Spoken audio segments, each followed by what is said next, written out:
राना साहब, मियाँ साहब की वापसी अब फाइनली हमें पूरा यकीन आ गया है कि हो रही है इंशाल्लाह 21 अक्टूबर को। तो कैसा आपको फिर महसूस हो रहा है कि बड़ा क्राउड आ सकेगा? क्योंकि जो लाहौर में हमने जलसे देखे वो तो कोई इतने इम्प्रेसिव नहीं थे। तो क्या आपको नज़र आ रहा है कि ये जो बड़ा मैच है इस्तकबाल का, उसमें कितने आ जाएंगे लोग आपकी एक्सपेक्टेशन के मुताबिक? देखें, जिस तरह आपको अब यकीन आ गया है कि मियाँ साहब 21 अक्टूबर, शुक्र है आ गया है। आप तो एक कह रहे होंगे पता नहीं उन्होंने आना या नहीं आना, यही आपका काम है और आप एक सेंसेशनल माहौल पैदा करते हैं। लेकिन चलो ये तो साढ़े तक आ जाओ सर, अब हम तो 4 साल से आप लोगों के बयानात की वजह से इंतजार कर रहे थे। हमेशा कहा जाता था जल्द आएंगे आएंगे, दिसंबर में जनवरी में, लेके जा रहा हूँ लेने के लिए, फिर वापस नहीं लेके आए साथ। तो हम तो इस वजह से वही बात करते हैं जो आपने कही हमें। चलिए, इमरान साहब बैठे हुए हैं, मैं आपको बताऊं कि जितने भी बयानात आते रहे हैं ये आपको भी पता है कि कौन शख्स देता है, कौन हम में से कौन देते हैं और वो क्यों देते हैं, किस तरह देते हैं, खबरों की जीनत बनते हैं, आप उनको बड़ा करते हैं, थोड़ा पैम्पर के भाई बड़ी खबर आपने दी है। पहली दफ़ा पार्टी की लेवल पे या प्रेसिडेंट पाकिस्तान मुस्लिम लीग नून मियाँ शहबाज शरीफ साहब ने मियाँ साहब के साथ खड़े होकर ये अनाउंस किया कि वो 21 को आएंगे और वो 21 अक्टूबर को आ रहे हैं अल्लाह ताला के फजल से। और तो वो उन्होंने शुरू भी कर लिया, सऊदी अरेबिया है, फिर दुबई आएंगे और यहाँ पे इंशाल्लाह 21 को पहुँचेंगे। रही बात कि जी बहुत बड़ा क्राउड आएगा, बिल्कुल मियाँ साहब की बहुत ज़्यादा खिदमात हैं। मियाँ साहब के सारे द्वार आप देखें, चाहे वो चीफ मिनिस्टर रहे हैं या प्राइम मिनिस्टर रहे हैं, तो उन्होंने बहुत सारा तमाम लिमिटेशन के बावजूद जो भी उनको रुकावटें थी, जो निज़ाम हमारा जिस तरह का है, उन्होंने डिलीवर किया और लोगों की ज़िंदगी में बेहतरी लाए, उन्होंने रिफॉर्म लाए, उन्होंने डिफेंस को मजबूत किया और नाकाबिल तस्खीर डिफेंस बनाया, एटमी धमाकों से दहशत गर्दी ख़त्म की, सोन इंफ्रास्ट्रक्चर दिया, बड़ी लंबी उनकी हिस्ट्री है खिदमत की। लेकिन जो आप बात कर रहे हैं कि क्राउड आएगा, इसी तरह आप यकीन कर लें, जिस तरह आप यकीन कर गए 21 को मियाँ साहब आ रहे हैं कि क्राउड आएगा, लोग चार्ज हैं। रहा लोगों का लाहौर का आपने बात की, ये मोबिलाइजेशन कार्नर मीटिंग्स या वर्कर्स कन्वेंशन के नाम से हम कर रहे थे, जलसे नहीं कर रहे थे। आप इसको थोड़ा सा डिफ्रेंशिएट करें इसमें। जब कोई भी बड़े इवेंट के लिए हम हमेशा मोबिलाइज करते हैं चीज़ों को अपने हल्के में, मैं कार्नर मीटिंग करता हूँ, यूनियन काउंसिल लेवल पे चला जाता हूँ, टाउन में चला जाता हूँ, काउंसिलर्स को करता हूँ, वहाँ पे वर्कर्स कन्वेंशन का नाम देते हैं। सही, तो मोबिलाइजेशन आपकी पॉइंट आ गया।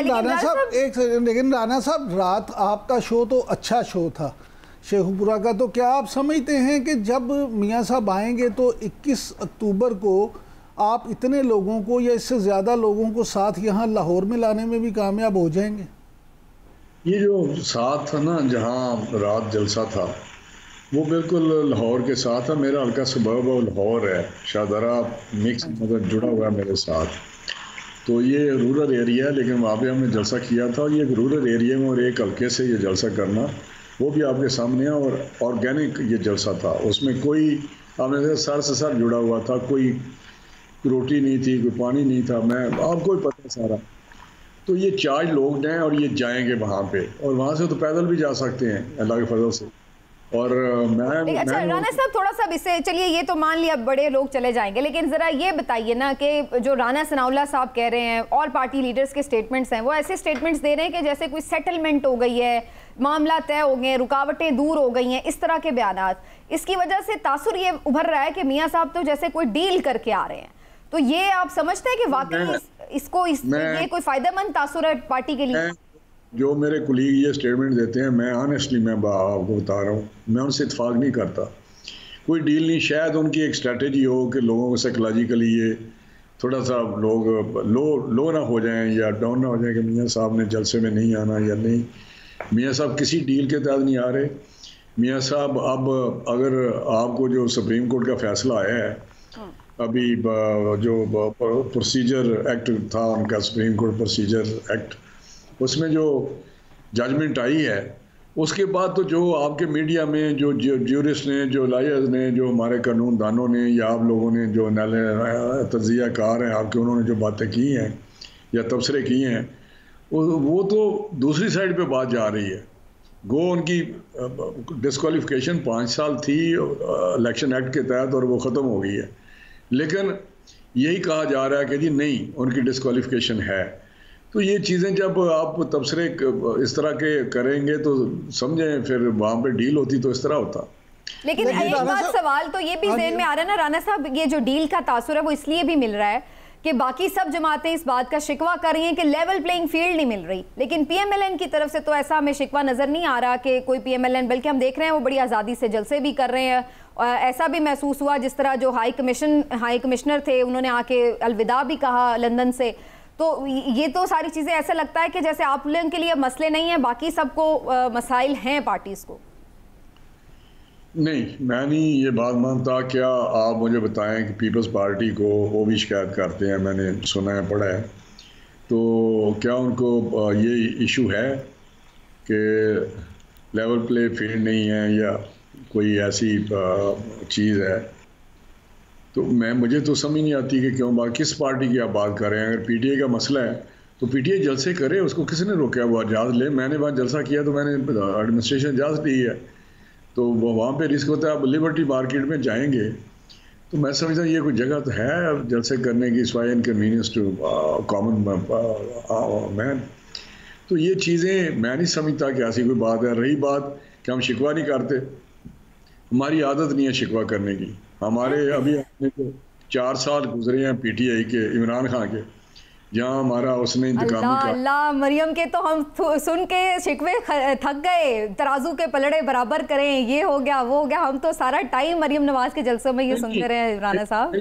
नहीं, आप मेरी बात सुनिए, समझ आ जाएगी। आप वो जेल में हैं और जो भी जेल में गया रोता हुआ आया या वहाँ चीखते हैं सहूलतें नहीं है फलां है, मियाँ नवाज शरीफ साहब रहे या जितने भी लोग लीडर हमारे अंदर रहे, जो भी हमारे साथी गए, तो उन्होंने तो बड़ा खंदा पेशानी से फेस किया है। जेलों में रहे हैं, अदालतों में जा रहे पेश होते रहे हैं, अदालतों में कोई एक पेशी पे स्किप किया हो किसी ने, तो ऐसी ऐसी गाड़ी में रहते रहे हैं। मियाँ नवाज शरीफ साहब को तो जब मुशर्रफ का दौर था जहाज़ में हथकड़ी लगाई गई थी। हथकड़ी आपको पता है, जहाज़ में किसी ने छलांग मार देनी थी, सिर्फ उनके साथ बुरा सलूक करने के लिए किया गया ये सारा। तो ये चीज़ें बड़ी ज़्यादतियाँ हुई हैं और बड़े हमने मुश्किल हालात भी देखे हुए हैं। 1.5 साल मैं जेल में रहा हूँ, तो ये कोई ऐसा हालात इधर भी देखे जा रहे हैं। उनके वकील ज़रूर ये बात कर रहे हैं सहूलियात की, लेकिन अंदर से तो ये खबर आ रही है, जो उनका आखिरी भी मैसेज आया कि वो कहते हैं ठीक है, और वो बीमार भी नहीं पड़े वैसे बाय द वे अभी तक। इमरान साहब कोई सवाल करना चाह रहे थे, मैं उनको ज़रा ग्राउंड मैं राना साहब ये पूछना चाह रहा था कि जिस तरह अभी सबीना ने बात की कि कुछ मुस्लिम लीग नून के लोग, तो शायद आप नहीं समझते कि जो स्पीकर कौमी असम्बली हैं उनका जो हालिया बयान है कि शायद मियाँ नवाज शरीफ साहब की जो वापसी है वो किसी डील का शख्साना हो सकती है, तो मुस्लिम लीग के उन बयानात की वजह से ही पीपल्स पार्टी को भी ये मौका मिला? नहीं, जो पीपल्स पार्टी का एंगल है वो सिर्फ पॉलिटिकली वो जो उनकी जो स्ट्रेटजी है ना, पॉलिटिकल स्ट्रेटजी, उसके तहत वो अपने आप को इलेक्शन के लिए तैयार कर रहे हैं और पीएमएलएन के अगेंस्ट वो एक बयानिया बना रहे हैं। तो मैं समझता हूँ स्पीकर साहब जो हैं वो क्योंकि लॉयलिस्ट टू लीडरशिप और पीपल्स पार्टी लीडरशिप और उन पार्टी में लॉयलिस्ट हैं, तो उन्होंने भी वो जो उन्होंने आज तक कल बयान पकड़ा हुआ उन्होंने भी ये बात कर दी, या फिर भी कहता है शायद ये बात हो। मैं समझा ऐसी कोई बात नहीं है। आप ये तसल्ली रखें, मियाँ साहब आएंगे, हम लीगल रेमेडी लेंगे, रिलीफ लेना चाहिए, क्योंकि अब तो हर एक को पता है, पाकिस्तान में नहीं दुनिया में ही पता है कि जो मियाँ साहब के ख़िलाफ़ केस थे, मियाँ नवाज शरीफ साहब के, वो बोगस थे, बेसलेस थे, झूठे केस बनाए गए, इंतकामी कार्रवाइयाँ की गई। अब किसको नहीं पता कि लाइफ जो डिस्क्वालिफिकेशन हुई है वह कामा पे हुई है। अब आप ही बताएं इमरान साहब, आप हमसे ज़्यादा समझते हैं चीज़ों को कि उसके पीछे कितनी बड़ी साजिश थी, क्या किया गया। इमरान खान को लॉन्च किया गया 2014 में। अगर हम इतनी ला का कर रहे हो इनका, तो मेरा 2014 का जो था एक धरना, उसमें जो उनकी स्पीचेस थी या जो उन्होंने बिजली के बिल फाड़े, टैक्स से मना किया, टैक्स ना दें, हुंडी के ज़रिए पैसे भेजें, पीटीवी के हेडक्वार्टर पे हमले हुए, छलांगें लगाई गई गेटों पे उसके प्राइम मिनिस्टर उसके, तो और सिविल नाफरमानी क्या होती है? अच्छा राना साहब गुजारिश कोई एक्शन लिया? किसी ने कोई एक्शन नहीं। राना साहब आपकी बात बिल्कुल ठीक है, आप एक सीनियर पार्लियामेंटेरियन हैं, लेकिन ये इल्ज़ामात सियासतदानों पे भी आते हैं फिर कि इस सारी सूरत हाल के जो ज़िम्मेदार हैं वो खुद सियासतदान हैं, क्योंकि वो खुद इस्टेब्लिशमेंट से या ना नज़र आने वाले लोगों से जाके रातों को मिलते हैं और फिर उनकी आशीर्वाद से जब काम करते हैं तो उनको ये बाद में दिन देखने पड़ते हैं। मैं आपकी इस बात से 100% मुतफिक हूँ। इसी वजह से आपको पता है कि जो 90s का दौर था, जिस तरह हुआ, आपकी वो हिस्ट्री है कि जिस तरह PPP और PMLN आमने सामने थे और क्या कुछ नहीं होता रहा, तो फिर रियलाइजेशन हुई कि यार ये ठीक नहीं। फिर COD हुआ, चार्टर ऑफ डेमोक्रेसी साइन हुए, और जब देखा कि ये दो तो समझ गए, तकलीफ़ों से गुजर के सारी हिस्ट्री से सबक सीखा है इन्होंने वक्त से, तो फिर एक नया बंदा लॉन्च किया गया जो ये है। और वहीं असम्बली में खड़े हो गए हमारे कोलीग, कहते थे, तकरीरें आपने सुनी हो कि खुदा के लिए ये काम मत करें इमरान खान, एक वक्त आएगा चाहे तुम हमें ढूंढोगे लेकिन आपके साथ यही कुछ हो रहा है जो आप कर रहे हैं। आप वो किसी की, अगर आप लोगों ने इतना ही लर्न कर लिया था लेसन राना साहब, तो फिर इमरान खान के साथ आप लोगों की जमातों ने भी वो क्यों किया? उन्हें टर्म पूरी करने देते, उसके बाद इलेक्शन लड़ लेते। इस तरह उनको भी तो फिर बीच में ही घसीट लिया गया ना। जी, मुझे आप ये समझ नहीं आ रही। आप बड़े पढ़े लिखे लोग हैं, कॉन्स्टिट्यूशन में ये प्रोविजन है कि कोई प्राइम मिनिस्टर अपने वो कॉन्फिडेंस हाउस का खो जाए, मेजॉरिटी का, तो प्राइम मिनिस्टर नहीं रह सकता। और ये एक्सरसाइज दुनिया में होती है, यहाँ भी हुई, फेल हुई कई दफ़ा, 2-3 दफ़ा। सर अब तो